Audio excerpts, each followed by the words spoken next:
17 मार्च 2025 को शाम 6:23 नागपुर की सड़कों ने एक बैटलफील्ड का रूप ले लिया। ये कोई केओस या कोई अराजकता नहीं थी, बल्कि एक डांस था, प्रॉपर कोरियोग्राफी थी। हम बात करने वाले हैं जैसे हर दंगे का एक खाका, एक ब्लूप्रिंट होता है, तो वैसे नागपुर में जो हुआ उसका भी एक ब्लूप्रिंट था। तो आइए देखते हैं स्टेप बाय स्टेप उसे कैसे एग्जीक्यूट किया गया। जैसे हर एक दंगे के पीछे कोई ना कोई कारण होता है, वैसे नागपुर के दंगे के पीछे अलग अलग कारण बताए गए। जैसे लोगों को उत्तेजित करने के लिए सबसे पहले बोला गया कैसे बजरंग दल के कार्यकर्ताओं ने औरंगजेब के पुतले को जलाया, और ये बात कुछ लोगों से जब और लोगों तक पहुंची तो ये औरंगजेब का पुतला एक रिलीजियस चादर में बदल गया कि कैसे बजरंग दल के कार्यकर्ताओं ने एक रिलीजियस चादर को जलाया। और जब तक ये आखिरी दंगाई तक पहुंचती तब तक ये चादर और ये औरंगजेब का पुतला की बात बदल जाती है कि कुरान जलाई गई है। अफवाहें फैल जाती है कि वो कुरान जला रहे हैं। आप खुद सोचो, जो औरंगजेब के पुतले को जलने से भड़क जाए वो कुरान के जलने से कितना भड़केगा। तो प्रोवोकेशन के बाद आती है लॉजिस्टिक्स। रातों रात पत्थर जुटाए गए जहां को पार्क किया जाता है। पेट्रोल बम खाली इमारतों में छिपाए जाते हैं। जिस तरह की फुटेज आप देख रहे हैं, क्या आपको ये यकीन होगा कि अचानक से भड़की हुई दंगा थी? एक तरफ से आते आते इन्होंने हर घर पे पथराव किया, रास्ते पर हर खड़ी गाड़ियों को इन्होंने तोड़ा, जलाया। और ऐसे इवेंट को अंजाम देने के लिए प्रॉपर कोऑर्डिनेशन चाहिए, जो कि अचानक से नहीं बन सकती। रात होते होते जाल बिछ गया। 1000 से ज़्यादा लोग इकट्ठा होते हैं। कुछ औरंगजेब तो कुछ चादर और कुछ कुरान जलाने के विरोध में नारे लगाते हैं। और यहाँ पे पुलिस की संख्या सिर्फ 100 के आसपास थी।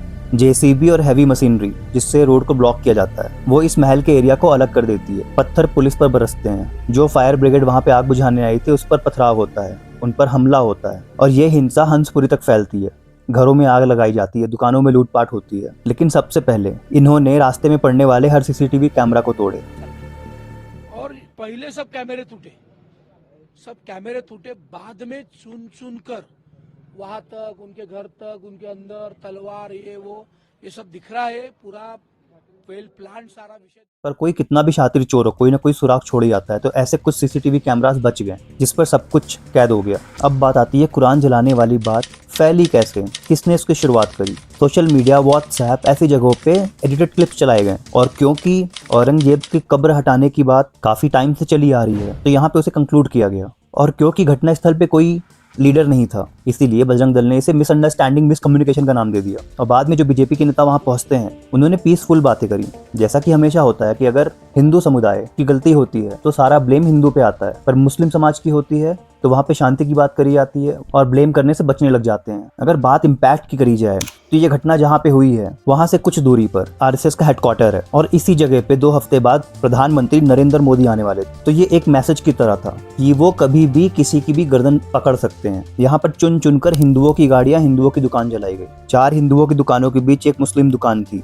उसे कुछ नहीं होता है। डीएसपी, सिपाही सारे इसमें घायल होते हैं। और अगर बात करें नुकसान की, तो 40 से ज्यादा व्हीकल्स को जला दिया गया। तो क्या नागपुर दंगे प्लान्ड थे? पहले से पत्थर का जुगाड़, सही समय और फैलाई गई झूठ, ये सभी इस बात पे इशारा करते हैं कि ये प्री प्लान्ड था।